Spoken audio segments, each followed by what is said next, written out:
Hey, what's going on, you guys? Welcome back. So today, I'm gonna jump straight in. If you watched my video yesterday, I talked about the best fragrance in my whole entire collection is from the Duo brand. It's a hybrid dupe of Killian's Angel Share and Killian's Apple Brandy. And that fragrance is Angelic Elixir on the Rocks. This is the best fragrance in my whole entire collection out of, a good bit of niche fragrances, a good bit of designer fragrances, a bunch of dupes. This is the best fragrance in my collection for 60 bucks, dude. This is a banger. And it's almost like a hybrid dupe, but but it also kind of has a twist on it. So Apple Brandy and Angel Share, they're more refined fragrances. This takes those DNAs and combines them, but kind of like dirties them up a little bit and makes them spicy, which plays to its advantage. I don't know if they did it on purpose, but oh my goodness, this is, not only is it the best fragrance in my collection, this is the best fragrance I've just like smelled in general, man. It just does not get better. This is just me all day, bro. This is me all freaking day. 12 out of 10, the only 12 out of 10 I've ever given on my channel. And like, I hate to say, because this is not an original creation, but in a way it kind of is, right? Because they took two different fragrances, they made a hybrid, kind of put a little bit of a twist on it, made it kind of dirty, spicy, sexy, kind of messy hair vibes.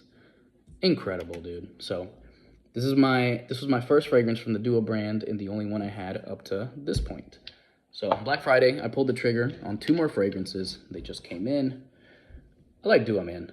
They bring their fragrances in a nice little velvet, or yeah, kind of like a velvety pouch. And actually this time it came with a little bottle of hand sanitizer. I'm like, all right, neat. But I just got these out the box. I just sprayed them on an off rip. Okay, so first let me tell you what they are. It is A Night in New York, which is New York Nights by Bond Number 9. This is their interpretation of it. And this is the Cupbearer, which is their interpretation on Ganymede. I've actually never smelled either of these scent profiles up until today.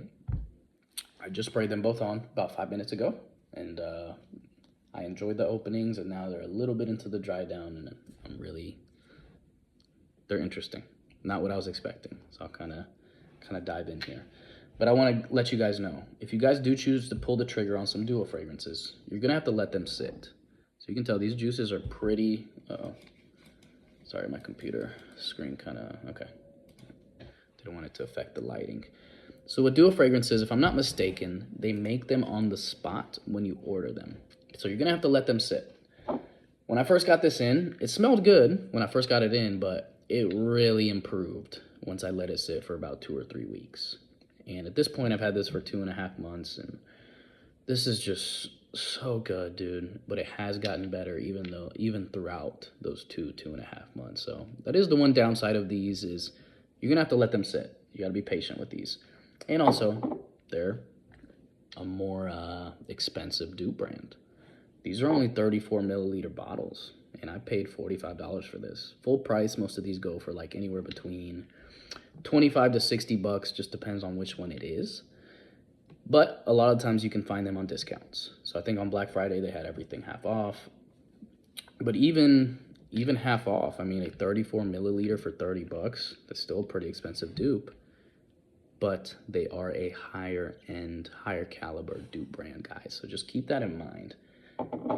You get what you pay for here. It might even be a little bit overpriced, but the value is really there, I'm not gonna lie. But there's just some downsides where it comes to, like I said, the price and the fact that you gotta let it mature once you get it in. But so far, this was my first fragrance, the only one I had up to this point, and I had an incredible experience with this. This is the best fragrance in my collection. So I had to pull the trigger on some more, man, because they blew my socks off with that one. So let's go ahead and dive in. So A Night in New York, I sprayed it on this hand, and I didn't love the opening. Up until about the 5-minute mark, I didn't love the opening. I thought it was a little bit too feminine. I'm going to play around with it. These are just kind of first impressions here, but I was expecting a little bit more of a gourmand, a little bit more of a dark kind of fall time gourmand. This is almost like a summer night gourmand, maybe transitioning into the fall season a little bit. But I feel like I've smelled this on my mother before. I feel like I've smelled this scent DNA on my mother at some point and on some ladies before. So this leans feminine, guys. This is at least like 58% feminine, 42% masculine. Probably even more. It's like 60-40, guys. This is a very feminine leaning fragrance. And I've heard some folks say that this is kind of one of the better clones of Bond Number 9's New York Nights. So I'm not crazy about the scent DNA. On a woman, I would absolutely love to smell this, and I have smelled this on women many times. I don't know if it's just the women in my life personally, but I've actually smelled this scent DNA many times. So for a guy, off of first impression, I'm gonna take time to play around with it and let it mature, see what happens throughout the next month or so as it sits. At least the next, 2 or 3 weeks. I might come back to it, but gotta give it at least 2 or 3 weeks.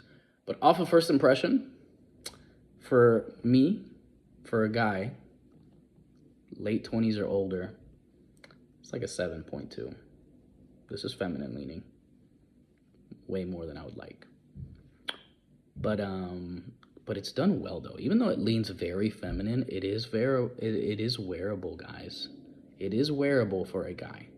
It's not super bubblegummy and crazy, but you can clearly tell it leans very feminine, guys. But it's a wearable feminine fragrance. Usually when things lean this far on the feminine side, I'm like, okay, this is kind of almost unwearable for me. I wouldn't want to be wearing this. It's wearable, but it's pushing it. So this might end up going to my mother or somebody, some woman in my life. Maybe my girlfriend, maybe cousin, I don't know, my aunt. But I probably won't be hanging on to this if I'm just being completely real. But we'll see how it sits. We'll see what happens throughout the next few weeks. So for a male, this is a 7.2. For a woman, this is at least like an 8.5, 8.7. I would love to smell this on a woman. So once again, that's A Night in New York doing its interpretation on New York Nights by Bond Number 9. So even though I don't love the scent DNA, it's well done, man. You can tell it's high quality juices. You can tell it's well done, man. Good perfume. And the other advantage to Dua is they are usually all extrait de parfums. This one actually doesn't say it on the bottle, but if I'm not mistaken, they are all extrait de parfums. So, yep, it's an extrait de parfum. Yeah, pretty sure they all are. So, 7.2 for a lady, probably like an 8.7. It's pretty good. The Cupbearer, the first 5 minutes, I was just like stunned. I liked it, and it was a scent DNA that I wasn't really exposed to ever before. Either of these I haven't been exposed to. Well, this one I actually have, I just didn't know it, but I've smelled this on many ladies. This one, it was interesting when it opened. I was like, what is going on here? And then it started reminding me of something, and I couldn't pinpoint it. But in the opening, first 5 minutes, it reminded me of...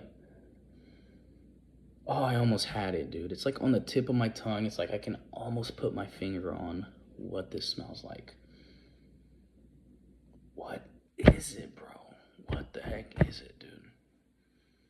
Like, it smells like a candy that I've eaten before, bro. Like a sugary candy or something. Like, I just cannot put my finger on it, and it's driving me crazy, bro. But the Cupbearer, this is their interpretation on Ganymede.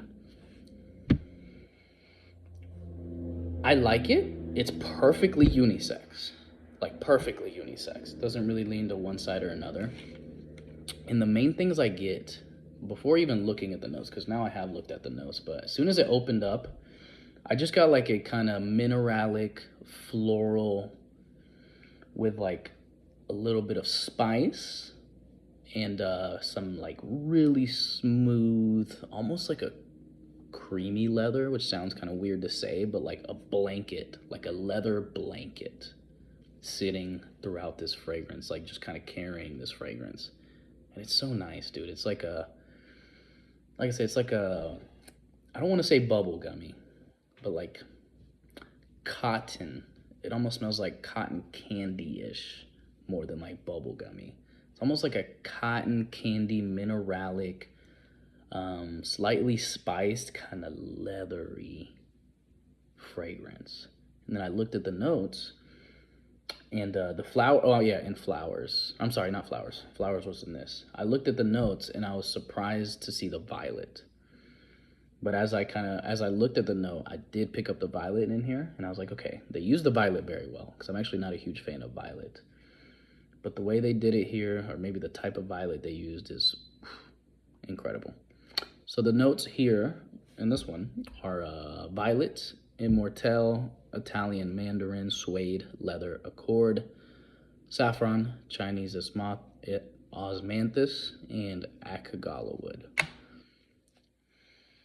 I didn't think about it in the opening, but after reading the note off, I do pick up the mandarin. I think the mandarin is kind of giving me like a cotton candy.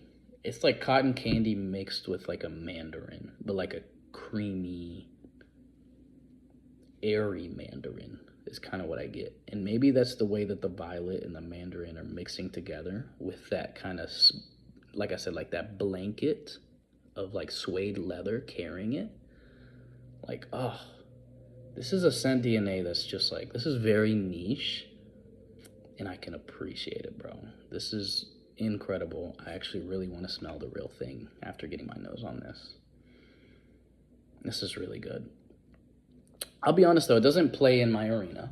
Like, this isn't top 10. This isn't groundbreaking for me. It's really good. I'm glad I discovered it. It's something new. It's a new palette unlocked. But it's not like my top 10 scent DNAs for sure. Definitely not. Definitely not my top like 10 scent DNAs, but I'm glad I discovered it, and I'm interested to smell the real thing, and I'm also interested to see how this dries. Or I'm sorry, how this matures over the next few weeks. So stay tuned for the full review. I didn't go through the notes on this one. So in this one, I was getting a lot of florals from the opening. Just a lot of like bright, kind of fresh florals with some sweetness. That's kind of the main things I got, just to keep it simple.